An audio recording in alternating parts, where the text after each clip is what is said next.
Shalom dan selamat pagi, sahabat Delima yang dikasihi Tuhan. Renungan buat kita pagi ini tanggal 20 Februari 2023 tertulis di Mazmur 31 ayat 2. Bunyinya demikian. Padamu Tuhan aku berlindung, jangan sekali-sekali aku mendapat malu. Luputkanlah aku oleh karena keadilan-Mu. Sahabat Delima, menjadikan Tuhan tempat perlindungan kita adalah sikap yang tepat dan benar.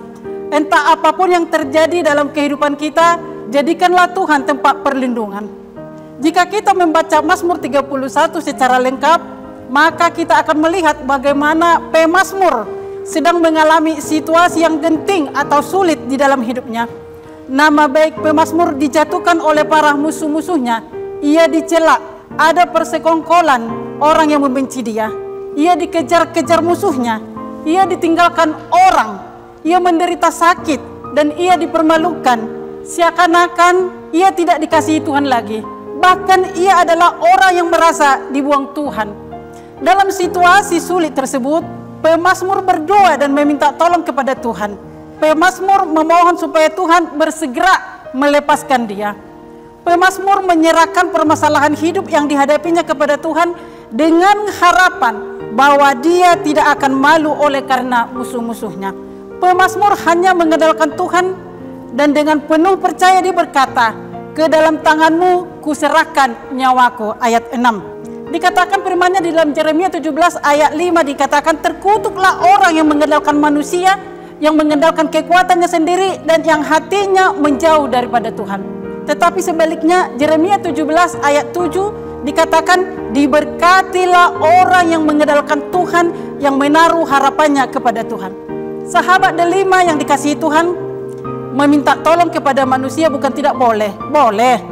Tetapi yang tidak boleh adalah kalau kemudian di dalam hati kita diam-diam mengandalkannya, seolah-olah manusia yang menolong kita itu yang selalu kita puja, dipuji, diberitakan, diceritakan, malah disanjung. Perlu kita ingat, kalaupun pernah seseorang menolong kita, harus kita akui, Tuhan bisa memakai orang siapapun itu. Bahkan situasi pun, bahkan benda apapun untuk bisa menolong kita. Hanya kalau kita sudah mengandalkan, menganggap dia adalah satu-satunya manusia yang menolong kita itu adalah salah. Sebab kalau kita memuji manusia itu, artinya kita sudah melupakan Tuhan dalam kehidupan kita. Sahabat Delima, bagaimana dengan kita saudara-saudaraku? Siapakah yang kita andalkan di dalam kehidupan kita? Di saat pada masa-masa sulit atau genting, kepada siapa kita minta pertolongan dan perlindungan?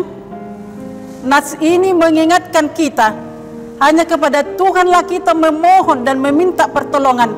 Dan memang Tuhanlah andalan kita dan Tuhanlah penolong kita satu-satunya. Orang yang percaya kepada Tuhan, orang yang setia kepadanya, Tuhan tidak membiarkannya dipermalukan oleh musuh-musuhnya. Akan tetapi orang yang percaya dan setia pada Tuhan akan diluputkan dari musuh-musuhnya dan ditolongnya. Dia tidak menyerahkan kita ke tangan musuh-musuh kita, tetapi Tuhan akan membebaskan kita dari segala kesesakan yang kita hadapi.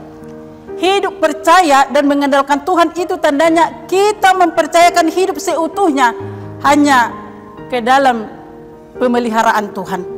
Karena itu dalam menghadapi pergumulan atau situasi sulit maupun kesusahan, kita tidak perlu takut dan khawatir. Sebab kita mempunyai Tuhan yang siap dan dapat menolong kita. Tuhan mempunyai pendengaran yang tajam untuk mendengar teriakan kita di saat kita memohon pertolongan. Dan pertolongannya tidak pernah terlambat, selalu tepat pada waktunya. Marilah kita andalkan Tuhan dalam kehidupan kita, karena pertolongan kita ada padanya. Karena hidup kita aman dalam perlindungannya. Amin.